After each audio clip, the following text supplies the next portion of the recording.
Guys, welcome to another episode of R-Rated Christianity. Thanks for your patience. We started a little late. I always take the blame for that because we're at home. Our studio is in the garage of at our house, my house, and my wife and I's house. So sometimes we get to do daddy duties, and I come out late, or I'm called for homework, or whatever it is. So for those of you that are with us for the first time, thank you for being here. This is an apologetic podcast. It comes from the Greek word apologia, to give a defense and answer for why we believe that the Christian worldview is credible, and why should we live this way based off it, and look at the lens through a Christian and biblical worldview. And so we defend why we're Christians and what it means to walk it out and to actually live as a Christian, and not a fake ass religious, uptight Christian, someone that's authentic and that is pursuing the Lord. And I use the word pursuing intentionally, pursuing the Lord, and then working on being more and more obedient day by day. And then for those who watch on a regular basis, thank you for doing that. We really appreciate it. We hope you gain something from this. We're just trying to practice critical thinking, and how do we think and spar with ideas in our mind from a biblical worldview, either handling a topic in the Bible, an issue or a topic or a principle in the Bible, and mainly applying it to a modern day surroundings that we're seeing.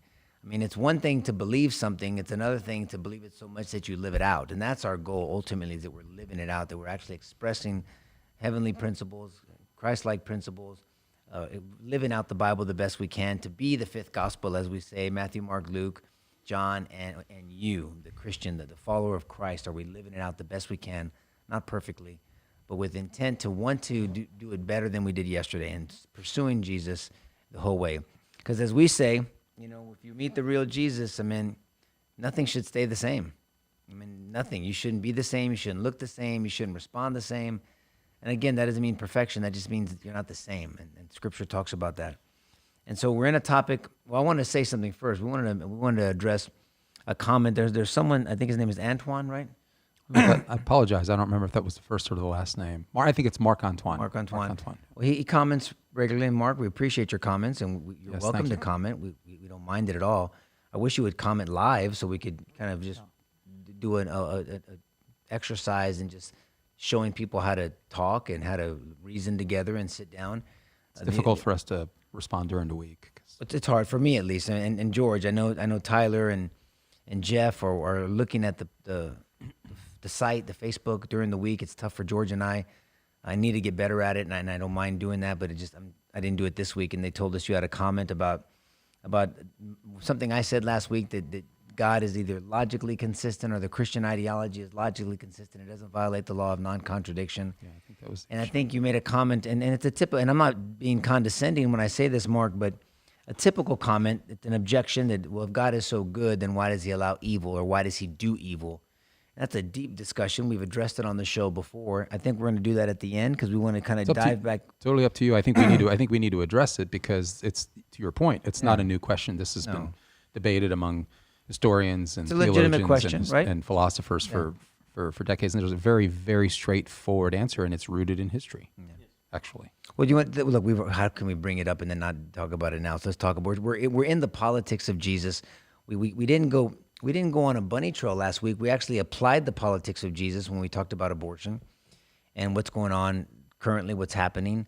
And so we dissected it last week. I think it was important. A lot of people seem to have enjoyed it. Great episode. No, it makes sense. We always say Jesus says He came to testify to the truth, right? In John 18:37, and He says, if you're on the side of truth, then you'll listen to me. Yep. So we dissected the issue of abortion as much as you can in an hour. And we try to apply what does it mean to tell the truth and speak the truth and represent the truth in that topic. Yeah. Well, let's just dump in. And maybe we should do the same thing in this topic. Do you have Mark's question specifically, or no? I don't have it. No. Tyler, do you? I think it dealt with, if you say that the Christian worldview is logically consistent, then why did He indeed murder, slaughter, request the vanquishing of men, women, and children? And I know what he's talking about. He's talking about the conquest in the land of Canaan. Right. Canaanites. So where this is called for is in Deuteronomy chapter 7, verses 1 through 11, and again in Deuteronomy chapter 20, verses 10 through 18. That's where it's called for. Mm. And then it's implemented in Joshua chapter 6. Right. And But there's history. There's a lot of history here. God didn't parachute out of the sky, nor did the Israelites to go kill a bunch of people. I think we should start with not what happened. So in Exodus, we know that the 10 Commandments, right? Exodus 20, thou shalt not murder is one of the 10 Commandments. And so we have to define what murder is. Because I know growing up, a lot of people said, thou shalt not kill. But that's not, when you look at the ancient Hebrew, that's not exactly what it said. It's not at all what it said. It's thou shalt not murder. I mean, when you read the NIV, at least for sure, and some other definitions and translations, ESV, I believe, and NLT, I'm assuming. See it? You found it? Okay. Then it's thou shalt not murder. So what is murder? The murder should we call an attorney to find? Oh wait. so Bum, bum. Hey, murder. listen carefully. You're going to get the real deal. Well, Go no, ahead, I go mean, ahead. just what is murder? It's an unjustifiable killing. So murder is the spilling of innocent blood, right? No justifiable. So every murder involves a killing, but every killing is not a murder. And I'll let that kind of resonate with you in a second. So every murder involves a killing, but every killing is not a murder. Well, Ecclesiastes 3, as you've heard us say before, there's a time for everything. And one of the things that is said, Solomon said, there's even a time to kill. Notice he says there's never a time to murder. Proverbs 6:16 says that, remember, think about this, and this is what we call logically consistent, and I can understand why Mark, well, how's that consistent? And I'm not saying he was thinking of Proverbs 6:16 when God says he hates the spilling of what? Innocent blood, not blood. I mean, David killed Goliath. I mean, we're going to talk about the Canaanites here in a little while. I mean, so there's a lot of killing in the Bible. There's never endorsed murder by God. Endorsed meaning heavenly endorsed, God endorsed murder, the spilling of innocent blood. And so for us as Christians, if we have to defend ourselves, if we have to get involved in a war, and we're in the military, if someone has been through a due process and has been accused of a capital offense, has been tried, has had appropriate counsel, had a trial by jury, evidence was presented, there was a verdict, and there was an assessment of the death penalty, well then that's not murder, that's killing, obviously, but it's not a murder.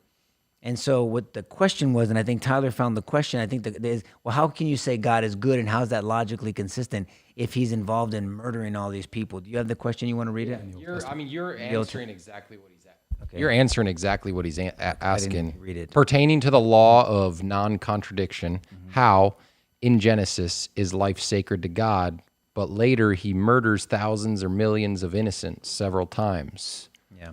Well, see, now you made a couple of assumptions no, there. Actually, it's not several times. It was one time, and then all the other times it was Israel going off on their own, not with God's sanction. But even if that was true, God has the right to do what he wants because we can't. But we're I know, not but it's not justifying. true, But he though. I know can't. it's not Yeah, true. it's not I'm not true. saying it's. I'm not No, saying no. But God can't. Hold on. I'm saying this, Jeff. God can't contradict himself. Right.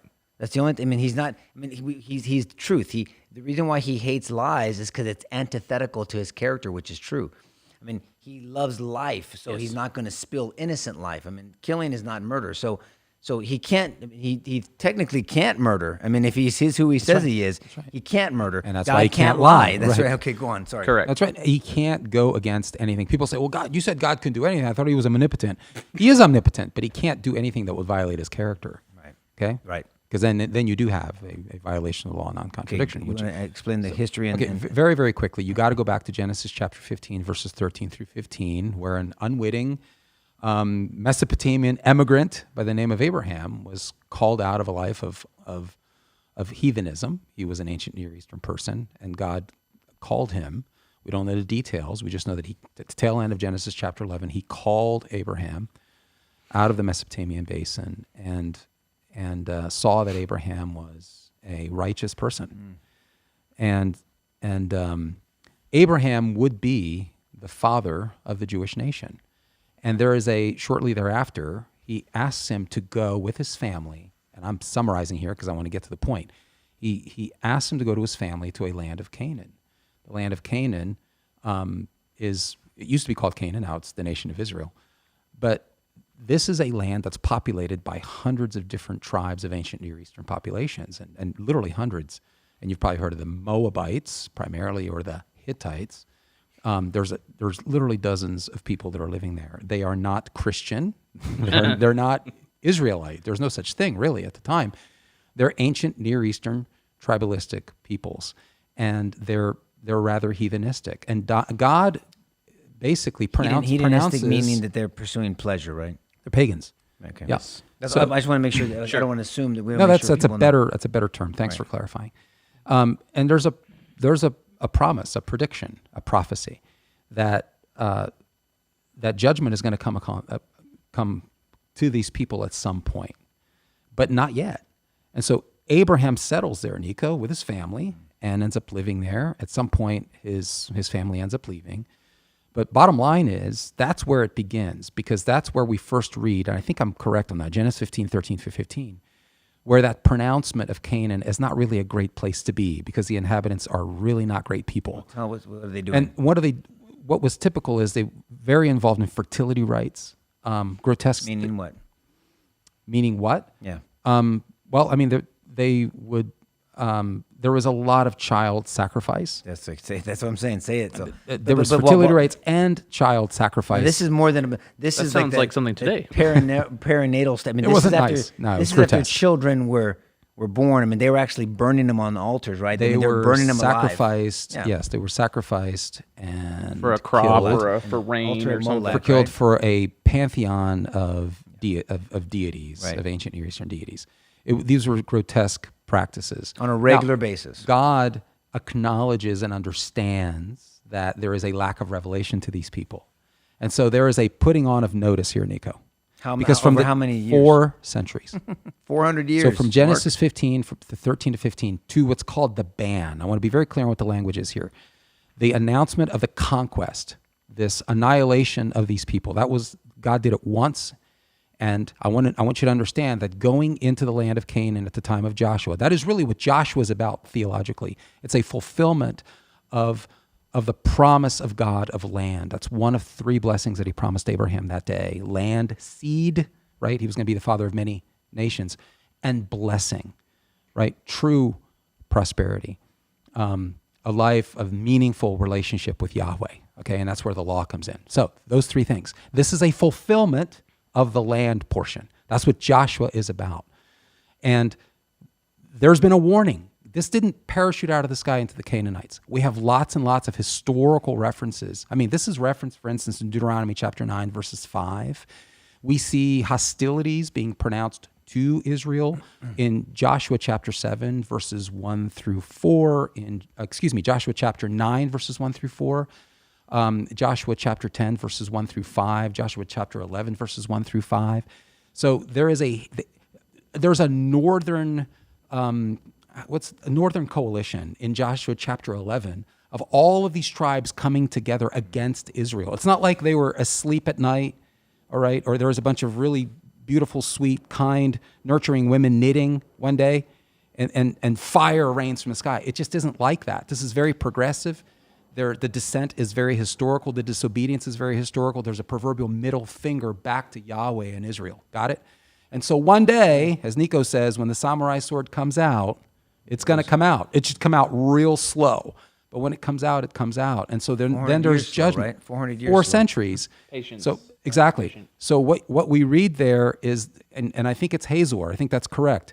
In Joshua chapter 11, you see a northern coalition of these pagan tribes coming together, led by the principal city of Hazor, which is a principal city in Canaan, against Israel. This has been cooking in the crock pot for a while. These people are not real sweet people who are just minding their own business. It isn't like that. So there's been a warning. God predicted this is where he wanted his people to settle. Anybody in Canaan would have been, and there were people who could repent, who could change their ways. It didn't have to be that way, but many of them chose not to. And so then one day judgment came, okay? And I should say, before I shut up, you may remember a guy by the name of Achan, who decided that God was being too mean. He was an Israelite. God was being too mean, and he decided he was going to leave a bunch of people alive. Some of the rulers of Canaan, he decided, as well as some of their family members. That came back to bite Israel in a major, major way. And the atrocities over generations that resulted from that act of obedience, because they thought God was being too unreasonable, were far, far worse than the casualties that would have been realized that day. I hope that summarizes in general. Well, then this is it's where called the ban. It's called harem. Well, this is right. where Joshua. This is what we have. The men's Bible study ministry is named Joshua 24:15 ministry. When Joshua ultimately says, "Now fear the Lord and serve Him with all your faithfulness. Throw away the gods, plural, small g, your ancestors worshipped, beyond the Euphrates River in Egypt and serve the Lord. But if serving the Lord seems undesirable for you, then choose for yourselves this day whom you will serve, whether the gods of your ancestors served beyond, or the gods of the Amorites, or whose land you're living in. But as for me and my house, we will serve the Lord. Amen. And that's what it is. As for me and my house, we will serve the Lord. Yes. A question, and so that's when God responds, not reacts. He definitely didn't react. 400 years is not reacting. That's 400 years of patience and offering and trying to nurture reconciliation. And grace. Way, I mean, maybe arguably, gosh, what? Man, you really extended way too much grace. Really? Well, I mean, he knows what he was trying to do and give them every opportunity to repent. There was no repentance. There was literally, go piss on yourself type attitude towards him. But the question that we always get, and we've gotten this before in some of our seminars, George, so maybe someone's thinking it, and maybe Mark will ask this, is, but then why the children? Then why would he have to take out everybody? That's always a question. I mean, we've answered it in the past. I know I've toiled with it over the years. I think that's an excellent question. It is. But I mean, it's a legitimate question. But I think we need to kind of ground that in experiences that we have every day and don't even think about it. I mean, I love my children. I am not even close to being a perfect dad. I promise you that. I'd like to think that my wife and I run a righteous home, a home that is founded on pursuing God's righteousness and loving the Lord and extending grace to our children. But we require righteousness, right? We have rules in our home. You can't just do whatever you want. We wouldn't be very loving, by the way, if we let our kids do whatever the hell they want to do. So why do I say that? Well, because flip it around. If I had a home that didn't give a shit and did whatever I wanted to do, abusive to my kids, disrespectful to my wife, abusive to my wife, and one day, daddy suffers consequences. Whatever, maybe legal consequences. Nico, in your line of duty, you've seen lots of daddies who have been incarcerated, maybe worse. Yeah. Now, I think it's reasonable to conclude that the families are going to suffer a lot. It's not that the children suffer because they share. That's okay. We're good. Okay. It's not that the children are suffering because they share in the guilt. It's because the children are suffering because they share in the identity. That's the problem. And I think that's what you had here. And that is admittedly, and look, remember I mentioned Achan, and we can talk about Achan because this I think is very important. Achan decided that, the children. Those children grew up filled with rage and filled with anger, and understandably, and it came back to visit generations of Israelites. And like I said, those atrocities and the problems that resulted that actually went into Judges, Joshua, Judges, Ruth, those problems leaked. That disobedience from not completing the ban actually leaked and became kind of bedrock for what happens in Judges. Yes. Have you read Judges? Man, look, it's truly X-rated. It's X-rated book. I mean, that's why some of these prude-ass religious Christians that, you said shit, you said all this bullshit. I mean, it's like, man, have you read the Bible? You've got to work really hard to make the Bible boring. Yeah, but they didn't say shit. I mean, you really got to work really hard to make the Bible boring. I mean, it is raw, real, hence the podcast, R-rated, raw, real, redemptive. It's very raw, real. I mean, Jesus meets us in our shitstorms. He does. The Lord knows exactly what we're doing. He's not freaking out. I mean, the Lord English wasn't developed back then, so they didn't have the word shit or an F-bomb or anything like that. And I get it, in circumstances it's not appropriate, but we're just trying to authentically pursue God and do it in a way that, look, it's not enough for you to read a passage, for you to check off some boxes on Sunday or Saturday evening, and then you live a bullshit life throughout the week. And I'm not saying live a perfect life. Look, I mean, I don't feel like being on tonight. I've had an irritating day. I have to make some corrections. No, me neither. People around me. Me neither. Yeah, It's just one of those days. But I'll tell you right now, I'm fired up to talk to you about Jesus. Yes. My prayer before we started was directed towards me because I was the one that was all effed up, jacked up. And I just said, Lord, I want to please you, and it has nothing to do with my feelings. Amen. And so yes. we have to understand that and know that God meets us in our shit. He knows what we're capable of, but he also knows what we're capable of the other way. And so I mean, this is something that when we get back to, getting back to the Canaanites. I mean, God was, to me, 400 years is absolutely merciful. Yeah. He waited and held back. It starts then. It goes through their bondage in Egypt. Yeah. So to indict God as being a murderer, I mean, it's interesting Without to any me. context. Well, but it's interesting to me. It's a soundbite indictment, and you don't want the justice system that way. I promise you. When you want the government to come and say, "Hey, Mark, you're guilty of X, Y, or Z." Why? Because I said so. Well, how about the proof? I just told you the proof. It's because I said so. Well, that's shitty proof, and that shouldn't hold up to water. There has to be logically consistent, objective, not subjective proof. Yeah, and a it claim seems- without context is a Right. pretext. It's That's right. it's a presupposition. But it seems to me that many people, and maybe not you, Mark, so I definitely want, please forgive me if I'm not trying to put you in this bucket, but many people that want to indict God for murdering quote unquote innocent children are people that are very pro-choice, that are people that are advocating for abortion. And I don't understand that. To me, that's logically inconsistent, because if you're going to be consistent and you want, then be consistent, then we'll start dissecting the context and the surrounding circumstances. But that interests me, and what we try to do, and what we've seen in the scriptures, and in God's wisdom and sovereignty, and truth and justice, because He's God of truth and justice and love. And love isn't just telling you what you want to hear or letting you do whatever the hell you want to do, is He's consistent. Now I thought God wasn't. Mark, I'm going to share this with you. In my journey, I grew up in a religious environment under a certain denomination. I didn't know shit from Shinola about why I was a quote-unquote Christian. I didn't know why I believed that. I didn't know if I believed in the resurrection. I didn't understand what God expected of me. I just knew all these bunch of rules that I had to check off: stand up, sit down, whatever. And I didn't live it out. I was not saved. When my brother passed away, I was not saved. But I mean, I'm just telling you, I know I wasn't. I had not given my life to Christ. I had not submitted myself to Him, and I definitely wasn't obedient to Him. And so, you understand what we're talking about a lot of different things here, and I'm convinced that God's word is consistent. And your indictment, Mark, with all due respect, is not founded in evidence. Now, you can make an emotional comment. It can sound good, but again, all that is great. And I really appreciate your comments over the time that you've been making them. And yet, we really got to root it. Yeah, in we truth, do. And yet, Nico, this narrative, the entire biblical narrative, is rooted in real geography and real History, events real and history. real history. God is inviting criticism, actually. He is. But let's make sure it's fair criticism, that we don't just kind of pick out, like Nico says, don't be a cafeteria Christian. Yeah.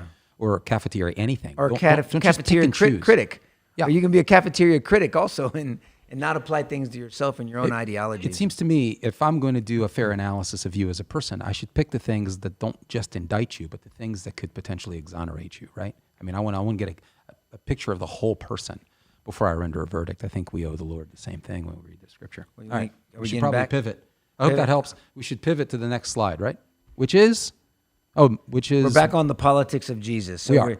We needed to answer that question. We talked about what politics mean in polity, and it's a set of ideas that are advocated to a group of people. That's really what politics breaks down to. We're advocating. There's two definitions I like. I love that definition of set of ideas advocated to a group of people, and ideas have consequences around which people are organized. Right. And that's the consequences of it. It's Principles, ideas, rhetoric, you name it. everything. Whatever. And then another way we describe it is advocating for the affairs of the city, for what people are organized around. Very consistent, just another way to say it. Well, that's the purpose, right? I mean, we're not just doing it for fun. We're doing it because there are issues that are perplexing people, and we want to know what the ideas or the principles are around which we should organize to help solve a problem. And I don't think there's too much dispute that we've got some real big problems. Well, we do. And so we're getting back to Jesus. So what are his politics? George and I have advocated, and we've actually done our quarterlies on that, Jesus, we make the point that Jesus was the most political figure in the history of mankind. Truly. I mean, look, he's involved in our politics today. If you're a Christian, you're labeled this. Yes. I mean, we're still talking about this guy. He didn't have a Facebook. He was a politician of truth and righteousness, but it was still and politics. we've talked about that. Still So we politics. talked about the politics of truth. We talked about John 14:6, I am the way, the truth, and the life. We talked about John 17 last time. I believe it was 2 times ago. I'm sorry. You mentioned John 18:37 right now. We defined, it was a definition by Norman Geisler, I believe, right? That truth is transcendent, real, universal, exclusive. Just a kind of a quick way to think about it. I love that, by the way. It always stuck with me. We talked about salt and light. And salt, think about this. Salt back then, I think we discussed 2 weeks ago. Did we do it, Jeff? Was a preservative.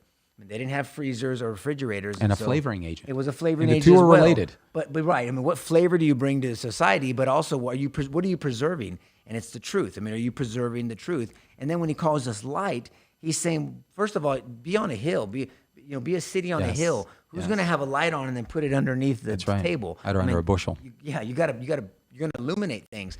So what are we illuminating? We're illuminating darkness with the truth. We're preserving the truth and then illuminating it, which makes sense. It's very consistent with Matthew 28:19, which is the most political statement, I believe, in any worldview. And it's really a command. I mean, it's And they an took him so expectation. seriously that before Christians were called Christians, we make this point too, that it's worth study.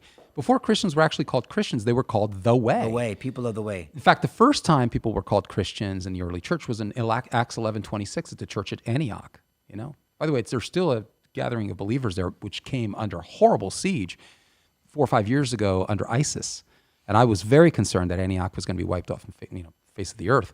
And thank goodness not entirely. We still have that church. But think about it, that church still gathers. destroyed. The A community lot of was believers have gathered since the early church in Acts chapter 11. Anyway, but the point is that Christians were known as the Way. We are to shine the light and be informed and informative and point back to the teachings of Jesus. And the way is from John 14. Yes, 6, as I'm assuming along Jesus the is way. The way, Yeah. right? The way. There's only one way to heaven, one The way to truth. God, the truth, I the am life. the door. Yeah. And it's a narrow door. There are 'cause it's him. many ways to Jesus, but only one way to God, and that's through Jesus, the gate, the exclusive gate. That's right. So we're on the heritage of truth, right? Now we're That pivoting. is correct.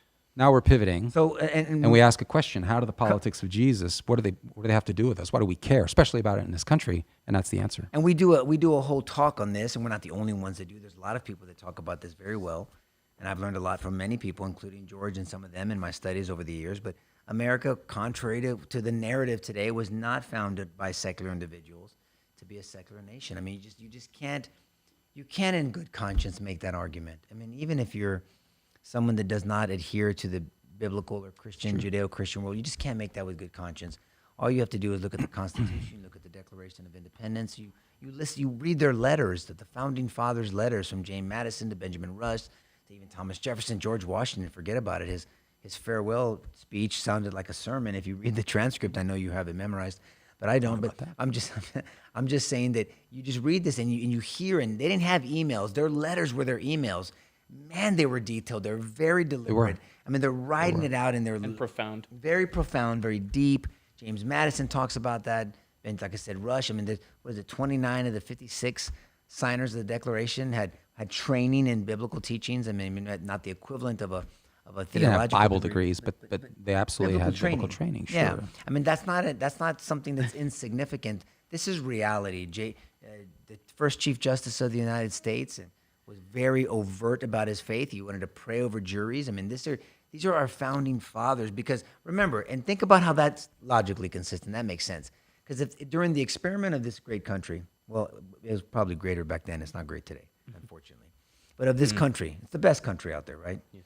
But in this country, they said if we're going to do an experiment where we're not going to have a monarch, we're not going to have someone, getting you by the collar and having you tied up in chains. Been there, done that. Right. That's what they said. Yeah, right. We're gonna do some. We're gonna George. have people of the people, a country of the people, a government of the people, by the people, for the people. Well, to do that, so we don't have to be Big Brother, so we don't have to act like mommy or daddy parent. Well, then we need an educated populace. We need people that are not dumbasses. We need people that are educated. They can make decisions. They can rationally think. They can critically think, and they can earn and provide for themselves and make decisions. And we don't have to do it for them. And then 2, we need a virtuous populace. We need people that know how to treat each other. That there's a bedrock of ideas that we can all agree around.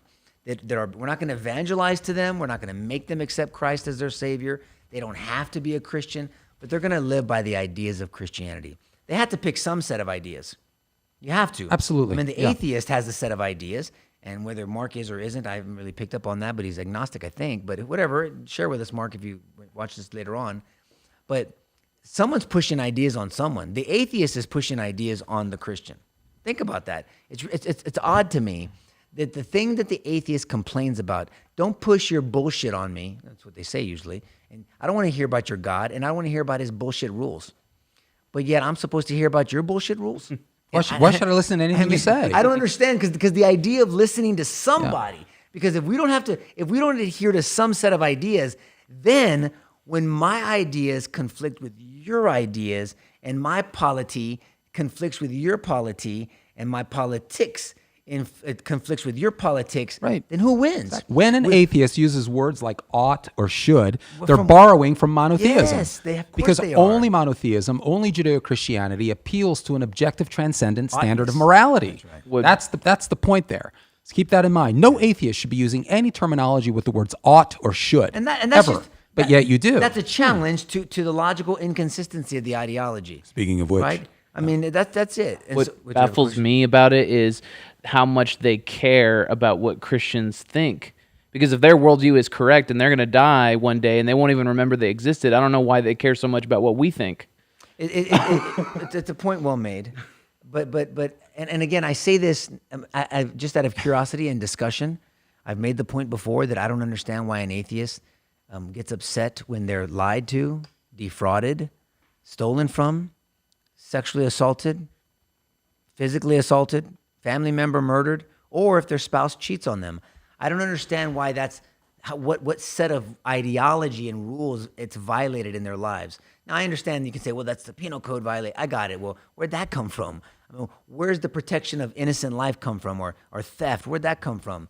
Or the idea of bearing false witness and lying and perjury and things of this nature and defamation of character and all these ideas and dishonoring your parents and all kinds of things and coveting. Where does that come from? Where did this set of ideas come from? We can label them wherever you want to, but they got to come from somewhere. And then who gets to enforce them? and they can't come Who's from the one- evolutionary theory. And the average atheist person subscribes to evolutionary theory, which basically reduces morality to the sense that, actually it's not even morality, but just it's the idea that populations evolve or progress driven by a need to reproduce and survive. Nowhere in there is, again, the language of should or could or any kind of moral basis for anything. They're legitimate It's questions, George. It's the I mean, law of the and jungle. It's not a condescending deal. Important questions, Let me but tell you important to what, clarify. Let me tell you what a lot of Christians do, and in my opinion, they get goofy and they get condescending, and I can't stand that shit. Just talk. Let's just talk it out like this. I know that people are condescending to us, and I know people do, but let's just talk things out and let's reason. Let's challenge presuppositions. Ours gets challenged all the time. I don't understand the vile. Not every atheist is like this, but a lot of them are. They get almost angry, and I don't understand what you get angry about. I don't understand it. I mean, you don't believe in God, but why get so angry about it? Because I think there's somewhere deep inside there, they're challenged by something with the idea of God. Because I don't believe in unicorns, but I don't get all pissed off about unicorns. I don't believe in unicorns. But you bring up a unicorn, it's like, okay, I'm not going to get pissed off, and I'm not going to, try to influence you against. Well, that's what I'm saying. Excellent point, Tyler. That's right. What deep down inside, what Scripture says God has placed deep in us. Okay. We have this. Now we're getting somewhere. Right, Yes. right. Well, this is the whole point. This is the basis of the treatises on government that actually influenced the founders. This idea that there's something called laws of nature or natural law, and I'm not talking about scientific Nature's natural guy. law like laws of gravitation, for instance, or thermodynamics. I'm not talking about those things. I'm talking about, as for instance, as John Locke would have defined it in treatises, the two treatises on government. It was originally published in 1689. I have a copy of the 1772 version. Check out Book 9, page 285. Seriously, check that out, because he describes it as this absolute moral standard that is embedded in nature. And so human rights come from that absolute moral standard that's embedded in nature, and that those things are subject to the will of God. Now, this is John Locke writing, interestingly enough. Why should John Locke write that if people, I see it in history books where John Locke is described as a secular political thinker. I'm sorry. He was not. He really wasn't. And he influenced the founders. This is the whole point that historians who disagree with our thesis tonight would say, well, you're full of crap. They were influenced primarily by John Locke, who was an English philosopher. He was a political thinker, and he was secular. So what do you mean? If they were primarily influenced by a secular guy, well, it's not true. You need to read further. John Locke, in the two treatises of government, actually wrote, his first treatise was actually demolishing the divine theory, the divine right of kings. And then the second treatise was, what's the basis of a good and successful government? And that's where he gets into this notion that successful governments must root their premises, their laws, their judgments on a transcendent, listen carefully, a transcendent, objective moral standard. And why? And he calls them the laws of nature, and he roots those as an extension of the will of God. Does that sound like a secular thinker? And that finds out in our documents the laws of nature, and nature's God. Right, and then that language ends up where? Well, it ends up in the Declaration of Independence. Thomas Jefferson wrote a letter to James Madison. Yeah, absolutely, discussing this thing, how in fact the Declaration kind of fell out of Locke's treatises, and people say, well, see, it's secular. No, read it. Read it. And there's nothing secular about it. And I'll just say this and I'll just shut up. One of the greatest influences of John Locke was a British theologian by the name of Richard Hooker. Look him up. I mean, it's throughout John Locke's writings. A British theologian by the name of Richard Hooker, I think, who was born in 1554 and died in 1600. John Locke had, I think, deeply Christian convictions. I don't know if he was born again.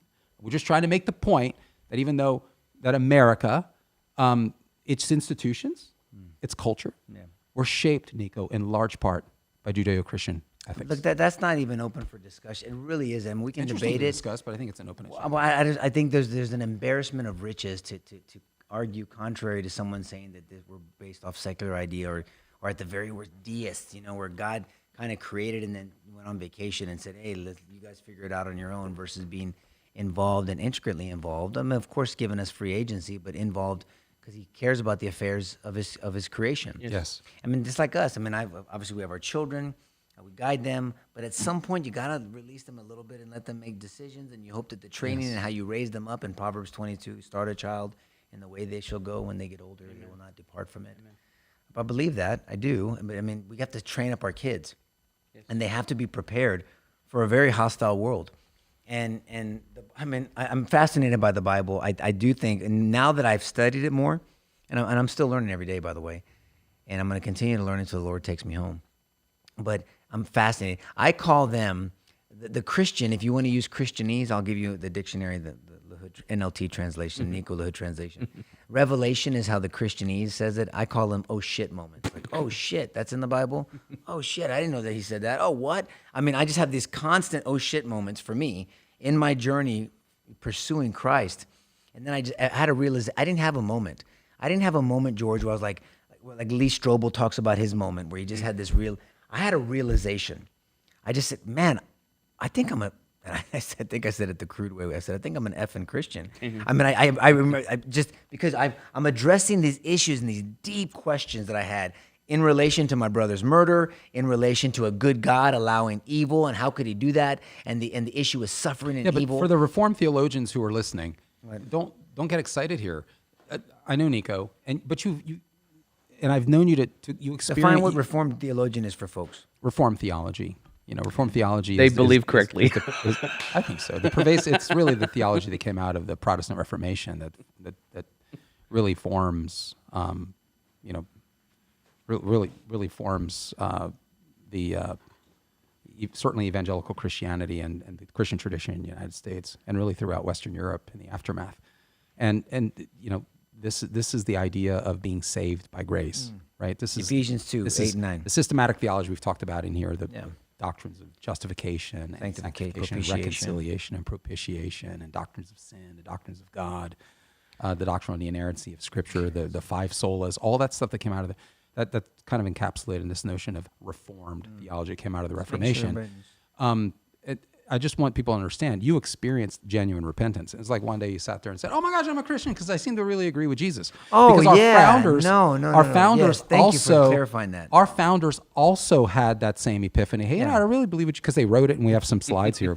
We're just scratching the surface, by the way. There's hundreds of quotations. We have never made the claim, and we should never make the claim. There are Christian historians, armchair historians even, who would claim that the founders were all born-again people, and they loved Jesus, and that they drew from these deeply born-again Christian convictions to answer political questions. No.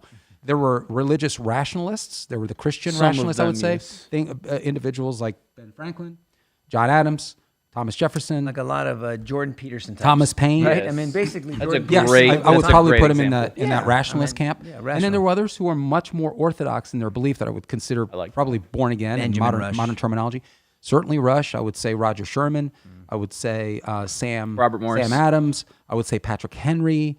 John Madison. Witherspoon, certainly. John Jay. We've talked about John Jay. Jay was- So those guys. So there's a spectrum of belief, but in fact, I don't know of any. All believed that the Christian ethic, Judeo-Christian ethic, was the best, most preferred, most sound, most cogent, most coherent, most likely to succeed in terms of being a philosophical bedrock to ensure the success of the nation. You've talked about congressional declarations in here to ratify that because this battle was going on. There were lots of challenges to that notion while the Republic was young, certainly throughout the 1800s.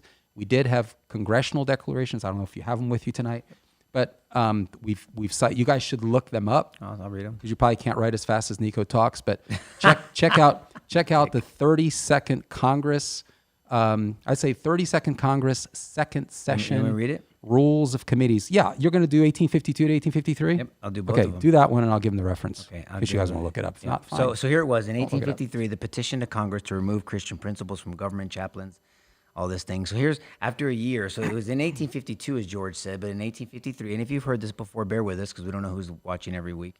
And this is what they said. This is their declaration from Congress. Had the founding fathers during the Revolution had a suspicion of any attempt to war against Christianity, that revolution would have been strangled in its cradle. At the time of the adoption of the Constitution and its amendments, the universal sentiment was that Christianity should be encouraged. Listen to this phrase, but not any one denomination. There's a lot to be said right there. In this age, there's no substitute for Christianity. That was the religion of the founders of the Republic, and they expected it to remain the religion of their descendants, end quote.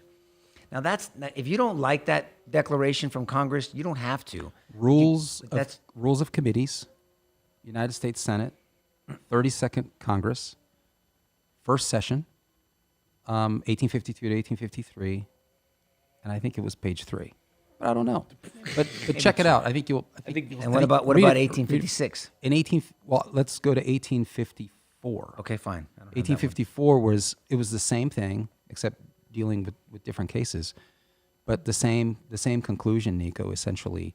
That's 33rd Congress, and that's first session, and that's the rules of committees of the U.S. House of Representatives, and that was 1854, and I believe that was pages 6 and 8.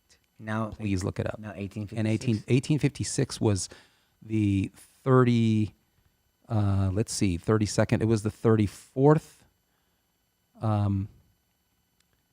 33rd. Yeah, it was the 33rd Congress, and that was January 23rd, 1856. That was the Journal of U.S. House of Representatives, and that was page 354.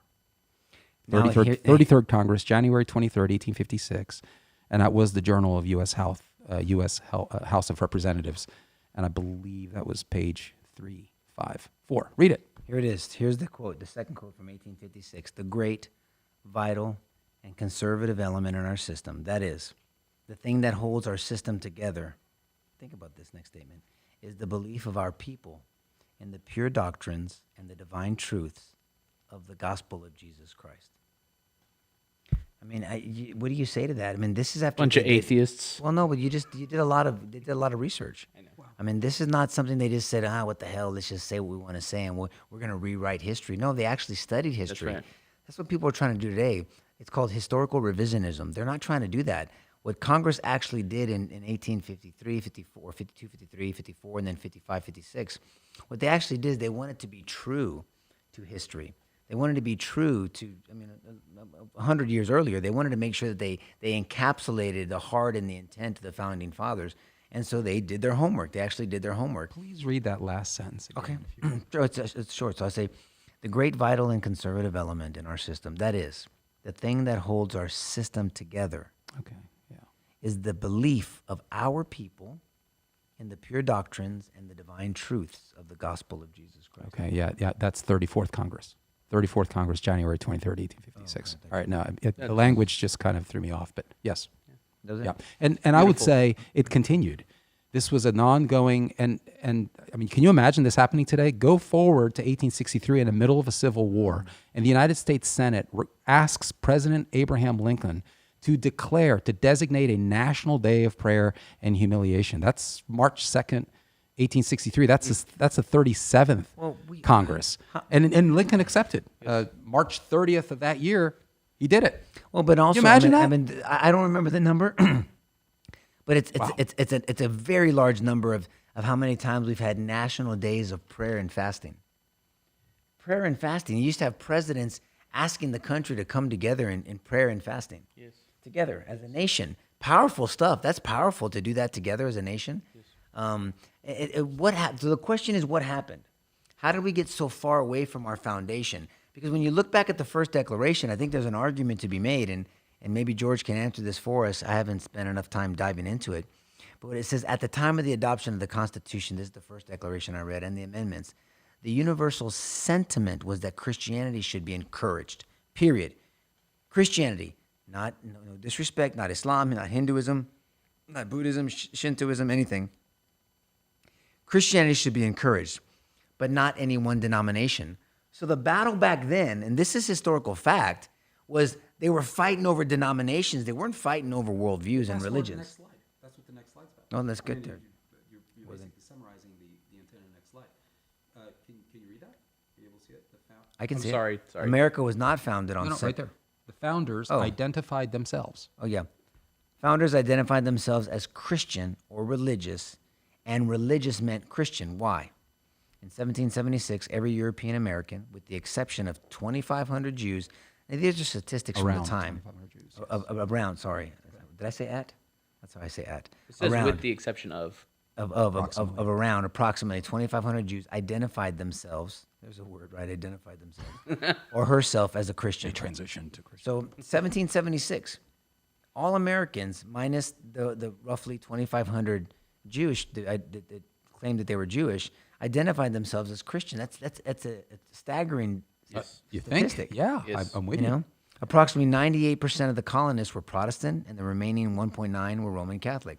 So you had this Protestant and Roman, and the Roman Catholic wasn't that big. And check out the source at the bottom of that slide there. You guys should read it. It's a great book. And you should read it. I mean, there's a lot of amazing facts of the relationship between. But what people the faith, have to, when people the say religion, that this and is the not a founders. Christian nation, and President Obama said that. I don't know if he said now we're not a Christian nation anymore, but it's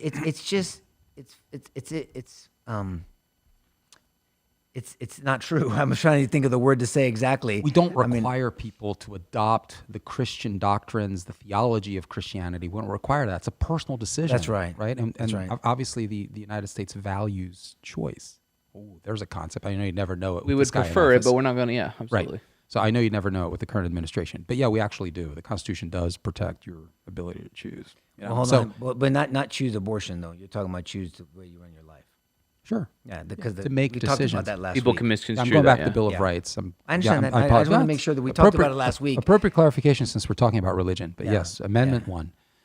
We have the ability to believe what we believe That's and to right. profess what we wish to profess. That's enshrined in Amendment 1. Right? The Bill of Rights is what? The first 10 amendments of how many? 27. Right? That's the Bill of Rights. It's sacred, man. That's enshrined in the Constitution. We have the ability to think what we want to think. We have the ability to believe what we want to believe. We have the ability to profess what we wish to profess. It's a personal choice. Yes. But I think it's appropriate for every nation, back to what we're talking about, to ask themselves a fundamental question of how shall we live life? Yeah. What kind of a nation are we What going to set have? of ideas do we want? Yeah, what are our laws going to look like? You You know, Because and why? ideas have consequences. I mean, look, it's always a battle of ideas. I mean, when you talk about the word polity and politics and influencing, we're all trying to influence each other. I mean, you got people picketing and trying to protest and do whatever they're doing outside of Supreme Court justices' homes because they're trying to politic. They're trying to intimidate, but whatever. I mean, we're always trying to intimidate, to persuade each other, whether it's through force or through logic or whatever it is. And look, there's two ways to run a country. There's two ways to run people. It's either through persuasion or through force. We've always existed, and we've always maintained our nation through persuasion. That's all. Our political system is set up to win by persuasion. The best ideas win. In the court of public opinion, we have the freedom to share them. and the freedom to express them. And if you can't express them, then they're really trying to get into your thinking. Because as George and I always say, and we've said this over and over again, before you say something, you think it. So if they're trying to suppress your speech, then they're really trying to suppress your thoughts. Because God forbid if you even think certain things. And that's where they're even attacking comedy. I mean, when you say they, I mean, this religion of this leftist religion is even attacking comedy. And you talk about being a stiff ass and nothing's funny anymore. And if you don't like what I say, then you can slap each other and hit each other. But don't do it in this setting, but you can do it in this setting. I mean, there's no rules. And it's like you're making shit up as you go along. And that's horrible. Why? Because then the other side, whatever side we're talking about, says, shit, is that the way it goes? Is that it? Well, there's no rules outside or higher than us. Well, then screw it. Yeah. And if you're going to do it, then I'm going to do it too, because no one else is going to help me. No one's buying into this agreement that we're going to do life this way. So I'm not doing life your way. No, that's very important. That's where it leads, right, George? I mean, and it reminds me, what Nico's describing here is something that Joshua Charles takes a lot of time to painstakingly walk through in Liberty Secrets. Please get that book. Liberty Secrets. He talks about this notion of virtue, like we just discussed, moral action based on one's duty to oneself and one's fellow neighbor. But the principles that undergird this notion of virtue is stewardship. Hey, we're grateful, so I want to take care of the stuff that I've been entrusted with, number one. And number two, self-control, right? Your freedom, like I think it was Oliver Wendell Holmes, a former justice in the United States, said, United States Supreme Court, said, your freedom ends where my nose begins. That's right. You got to think about your neighbor. You got to care about your neighbor. You can't just go do whatever the hell you want to do. Freedom doesn't mean doing literally everything you wish to do, right? Because at some point, if you do that, it becomes very narcissistic. And I don't know, last time I checked, narcissism's not a really great way to live life. Try doing that in a marriage, see how long it lasts. So that concept of virtue is loaded, absolutely loaded. And it goes back to the 10 Commandments, Exodus 20, verses 3 through 17, and the Sermon on the Mount, which we've talked about in here, Matthew 5:3 to Matthew 7:27. I mean, what's the most, probably the most quoted, well-known, other than the Beatitudes, Matthew 7:12, right? The golden rule, that came. I mean, we think it's a distinctly American principle. That's based in Jesus' teachings. So the point is, you have to have a philosophy. And please don't be left out if by some chance we actually have an Islamic person listening to us or a Muslim. Yes, I must say there were a handful of Muslims in the colonial era. I think there's two that I remember that were, I think, participants in the revolution. A Yusuf Ben Ali, and he was part of the Turks of South Carolina, and some guy named Bampit Muhammad. Those are the only two that I can think of. But since we're being fair, the point is, this is a nation that says you can believe whatever it is you wish to believe. But we gotta found, Nico, our laws on something. But people bought into the ideas. And what should it be? To biblical ideas. Yes. So much so that you had the 10 Commandments in schools. I mean, again, you weren't evangelized in school. It wasn't over the loudspeaker. The principal said, now, profess your faith in Christ, and let's talk about Romans 10:9, and if you believe in your heart and profess with your mouth, and then you have run to the altar and all this other. They didn't do that. They just said, what ideas? Hey, these biblical ideas kind of work. Hey, don't steal. Don't covet your neighbor's shit. Don't kill. Don't assault. Don't do this. Don't bear false witness. That's pretty, those 10 commandments, if you look at Exodus 20, absolutely. Just study them. Honor your father and mother. Acknowledge a transcendent God. Wait a minute, a declaration does, our founding fathers did. And because, why is that important? Because then nobody has the president syndrome or the DA syndrome or the robe syndrome if you're a judge or the senator syndrome. Theoretically, it's because there's someone always higher than me. I'm going to answer to something greater than myself, and it's going to keep me in check on that whole virtue and That's right. educated populist type of analysis. That's so right. that was the idea behind it. I was thinking about you. Very clear. As you were talking about tons of declarations or tons of prayer recognitions or National Day of Prayer. I mean, keep in mind that you guys remember who the third president of the United States was? Thomas Jefferson, right? Well, Thomas Jefferson was well known to attend church meetings, church gatherings. Yes, at the United States Capitol. At the Capitol, yeah. And prayer services in the U.S. Capitol were rather routine. In fact, this is kind of enshrined. It was the first church, actually, right? Where was it? In D.C., wasn't it? One of the first. One of them, right? One of the first gathering among politicians. Right. It was rather public. But you guys, Jeff, please check me out on this because I'm just rattling here. But I think it's in Article 1, Section 7 of the Constitution. There is an acknowledgement of the Christian Sabbath because guess what? The U.S. Capitol is shut down. There's no legislative activity on the Christian Sabbath. There's an acknowledgement that there's a Christian Sabbath, and it's significant enough to stop legislative activity on that day. That seems like a really strange thing to put in the Constitution of the United States if you don't give two shits about Christianity. I don't know, just something to think about. Good point. And I want to be Article yes, 1, Section 1? I think it's Article 1, Section 7 that actually states that. Yeah, you can look that up. That actually states that. And courts, Nico, in subsequent years went back to the correspondence of the founders and went back to statements like that in the Constitution to argue that, in fact, Christianity is really part of the glue of America. It's part of how we do business in America, of how we conduct ourselves as a people, right? Because culture really means how we do things. And there's tons of case law. There really is 100 years of case law between 1846, which is just 70 years after the Declaration of Independence, and for 100 years, there's case law ratifying the idea that America really is a Christian nation. All right, was I wrong? It was not Section 7. It was Article 1 though. I am still looking, but Section Really? 7 was that. Section 7 was that. Can I look it up? Would you be offended? Yes, I would not. would be offended. I would be so deeply offended. I'm not offended. The clause that a bill can become a law only if, after passage by both House of Congress, it is presented to the president. Well, while they're looking That was that Section up, 7. think about the importance of this. There was a book written, Crime and Punishment. And I'm going to butcher his first name, but I think his last name is Dostoevsky. And he says something like, if there is no God, then everything is permitted. Think about that. It's a powerful statement. Right. It's a deep statement. Right. And we always ask that question. If there's no God, everything's permitted. Then the question I always ask people, why was Hitler wrong? Right. Why was he evil? Why was Stalin and Lenin and Mao and all these people, whatever you want to, because what are the standards we live by? And it's a question you have to ask yourself when you're analyzing. What are we looking at? Still looking it up? I am, and I was right. Oh, see, Jeff, you're fired. And I'll read it. Sorry, Jeff. I don't know Well, the sound. mine was an abbreviated version. I guess yours is more detailed. Talk to us.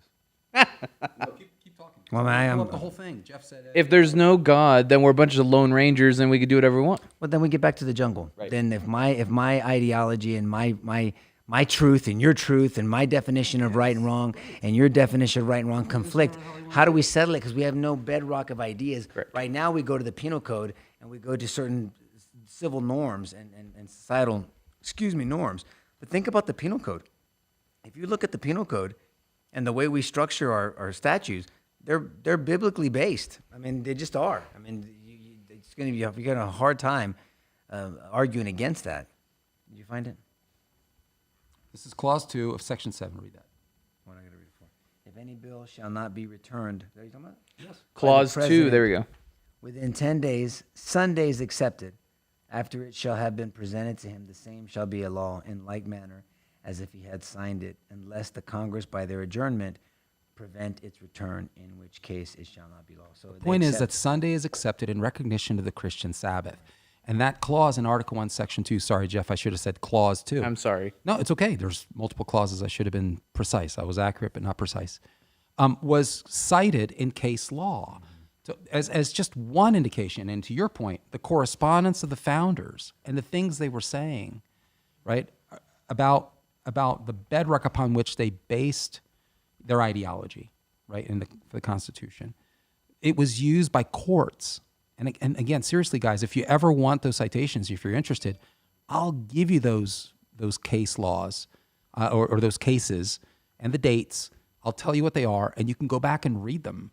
And you don't have to read the whole thing, if you don't have a legal mind like this guy.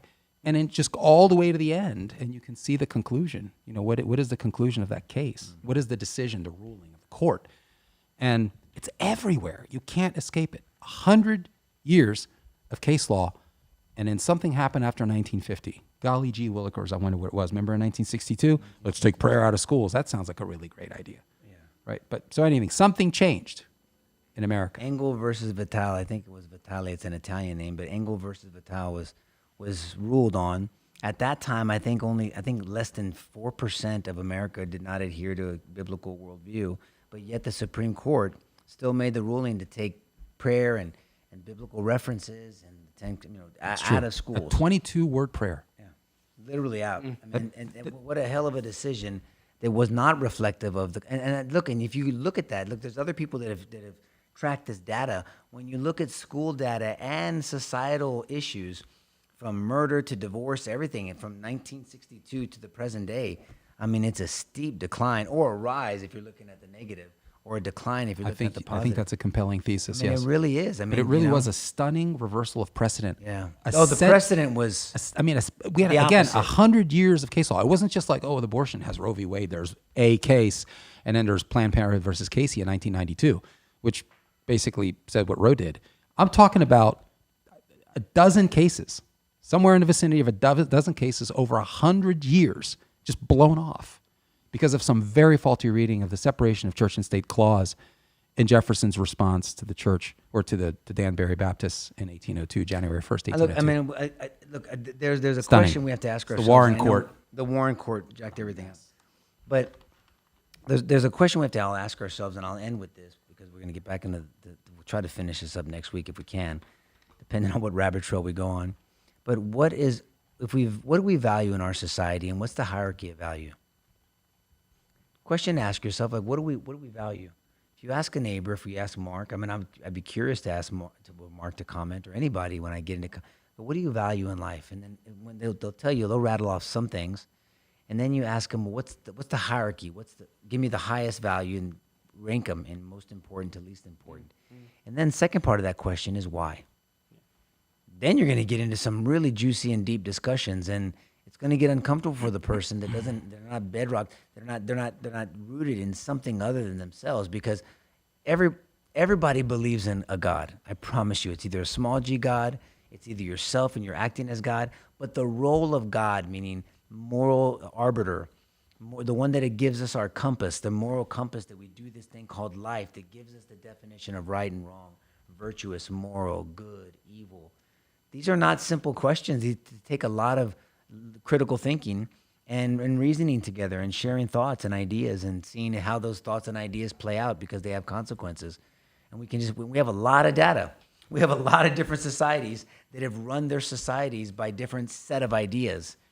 And so when we have the results of that, and we can analyze that at some point. Somebody can do it, and we can all do it. You can do it for yourself. But that's it. What do you value? What is the hierarchy of value, and why do you value them like that, in that order? But let's try to get back to, if we can try our best, we're going to wrap it up.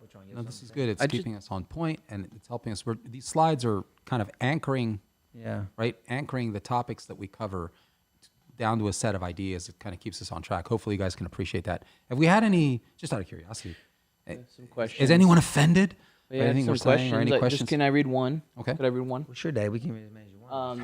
There was a really good question. Okay, this is for you, Nico, from Linda.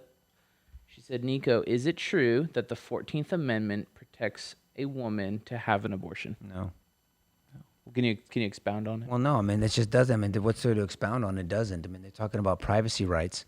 There's no constitutionally protected privacy right to an abortion. See, a lot of people that disagreed with Roe, and which was President Biden was one of them, by the way, in 1974. He thought Roe went too far. And what they were referencing is that there was no constitutional anchoring of abortion rights.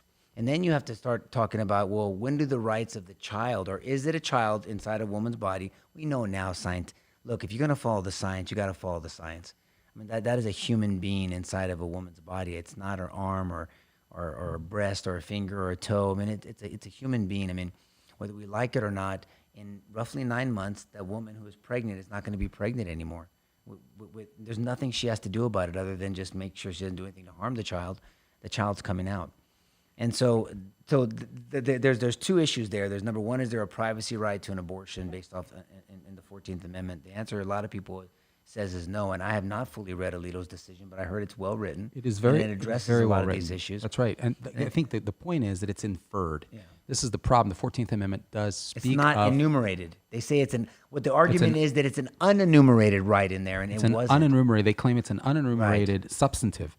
Right. But you know, there's rights to property and a right to life, and this right to privacy is really kind of invented out of whole cloth. It's inferred from that. So no, there's really no right to privacy even, which is what Roe based a right to abortion on. It's really very poor jurisprudence. Yeah. So any other questions?